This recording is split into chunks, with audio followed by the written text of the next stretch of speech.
Scene 2424. Hey y'all, Artist Poet Girl here, also known as APG Jamie, and today we're gonna do this Japanese stab binding on some of those papers I dyed in that dye and binding workshop by Delaney Smith.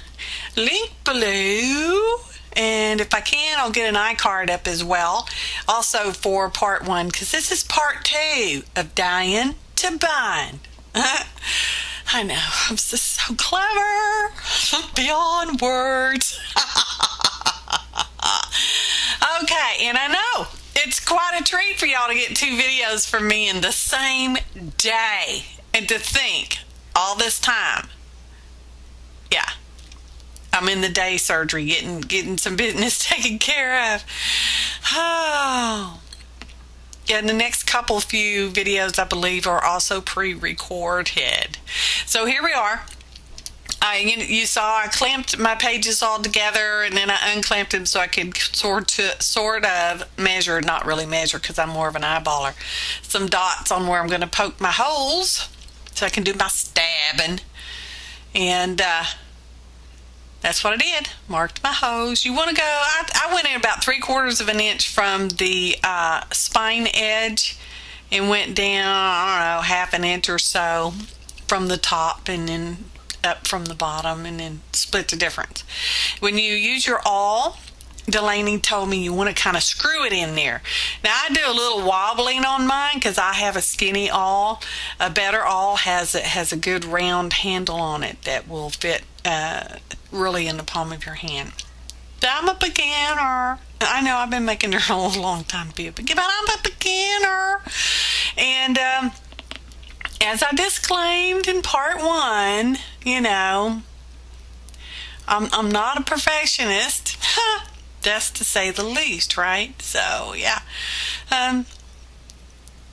don't take my word for this. Watch other videos on how to do this Japanese stab binding. Okay, I'm just saying. Okay, so I'm measuring out my crochet cotton thread, and you really only need about 3.5 to 4 times the length of your spine edge there.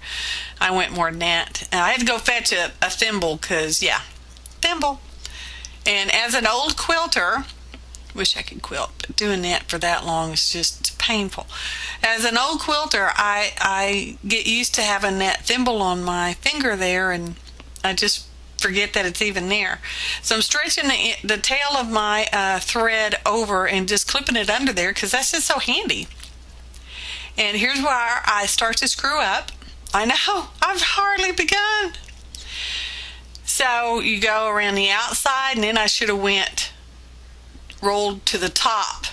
Yeah, but I didn't. I rolled down to the next side hole.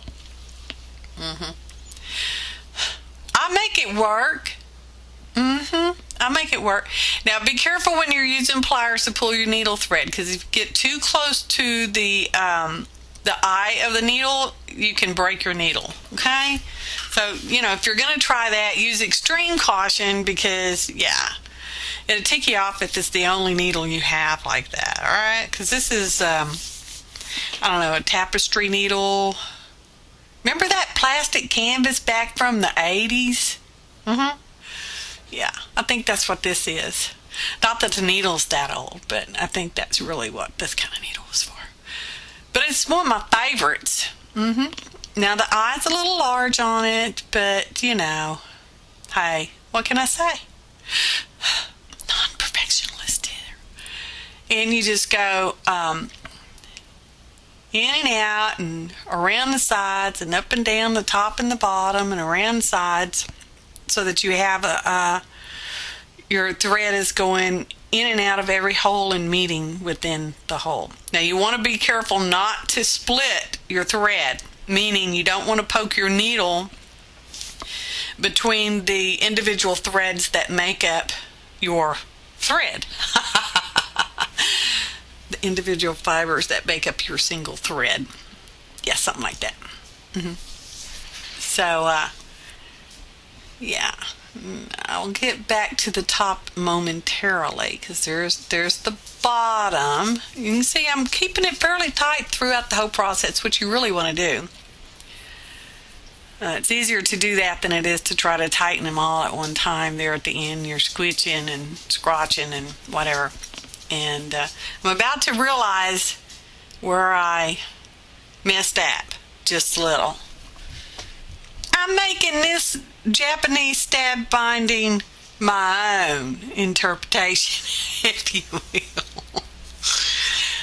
Like I said, watch other videos on that. And there will be a flip after we get through with this one, showing you some of the other little journals I made with the dyed papers from the workshop, including a brief mention of the one that we did in part 1. Be sure to check the links for the description box for ingredients, and link to Dear Delaney. She was such a hoot. I recommend her workshops if you get a chance to do her dye and binding workshop, and we're hoping to have her back out to Conroe Art League sometime in 2017. See, I'm trying to figure it out. I'm like, what did I do? So here I am, just going to do it my own way. Being a quilter, we kind of figure stuff out like that. So I went around these 2 threads. That's going to lock in my working thread in there, so that it will not pull back through the hole, which is my goal, because I need to tie it to the loose tail on the front side. And the reason I have the tail on the front side is because I might want to put beads or charms or something on there. I might. I don't know. I have no particular plans at this time for this dye book, other than just showing off my dyed papers. Okay? Yeah. So there we go. I got it. It's going to work. It's going to work just fine. It makes me happy. And I keep my needles, my binding needles, in a cork, wine bottle cork. Now, you can also buy them, at the art store, because people do decorating stuff with corks. Just saying. I don't drink. Not that there's anything wrong with that. But yeah. So I had to borrow mine from some friends. And I'm just going to tie a double knot, a square knot, where you put a thread under one way and you tighten it down. Man, that Delaney, she made her knots tight. I don't know how she did it. Got them little young skinny fingers, I reckon. And then you go the other way. Be careful if you're going to use crochet cotton thread, because it will break if you pull it too hard, because you might not even know your own strength. Whereas she used linen thread, which I used some of hers. Oh, that was lovely stuff. So now we're going to make some little score marks, so our paper will know where it's supposed to fold at, it's supposed to bend at. And I should have moved slightly further away from my stitch line. Not that it hurt anything. It was just harder to get the tip of my bone folder in there. Not a real bone. And so that's what I'm doing. Just scoring and scoring. And I probably overscore, because, I don't actually remember in the class if we scored each page on the inside or not, like I'm fixing to do. And I don't remember if we scored the back page at all, like I'm doing right now. But, yeah, because, There we go. Now this paper in this particular one is cardstock, just plain 110 cardstock. I folded up individual pieces and not paper clipped, used clothespins to kind of hold the folds together as I dipped them into a couple of different dye baths to get this wonderful shade of gray. And the 2 on the outside were dipped just in, I believe it was onion skin. We used onion skin, avocado, and hibiscus. Yes, like the kind you make for tea. So there we go. Ta-da! I have no idea what I'm going to do with it. Like I said, just, here, look at my dyed paper book I made. Fancy stuff. y'all. Fancy stuff.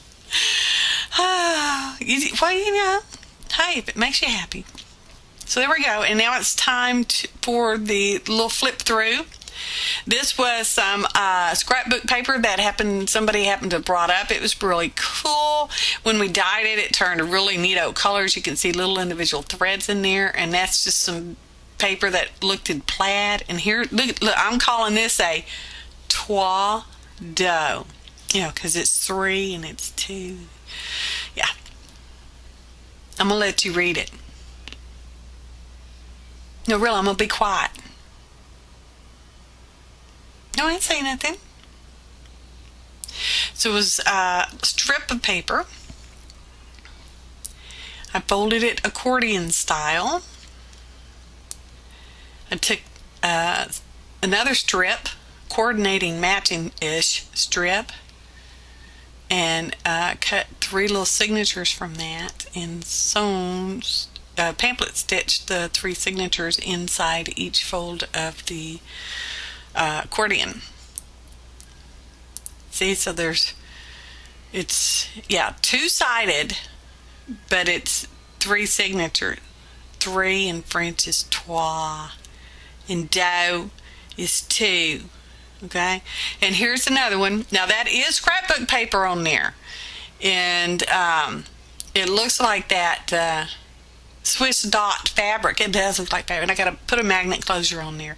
And the magnet, when I glued the magnet and stuff together in this little pocket, the glue actually changed the color of the dye. So if y'all do anything like that, be fair warned that, you know, glues may change the color of your dye paper. Okay?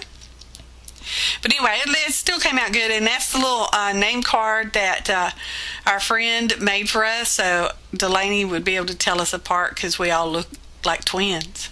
Just saying. No, we don't. And I put lace in this one. These were some lace pieces. I cut them apart to fit my pages. And I did use free check on the raw edges so none of that would come loose. And that particular one on the side there has some pearls on it, y'all. So there we go. That's the back. And this one was a Japanese stab binding. My first one ever. And now I've done 2. I'm still no expert. See, you go around and over and around and over. And here's the journal from that we put together in the part 1. And there's a whole little stack of journals. And now it's photo montage. I know it's your favorite part, right? Musical. No, we won't do that. Interlude, just for you, just for me, just for me. Musical interlude. It was fun workshop. Recommend. Trois deux.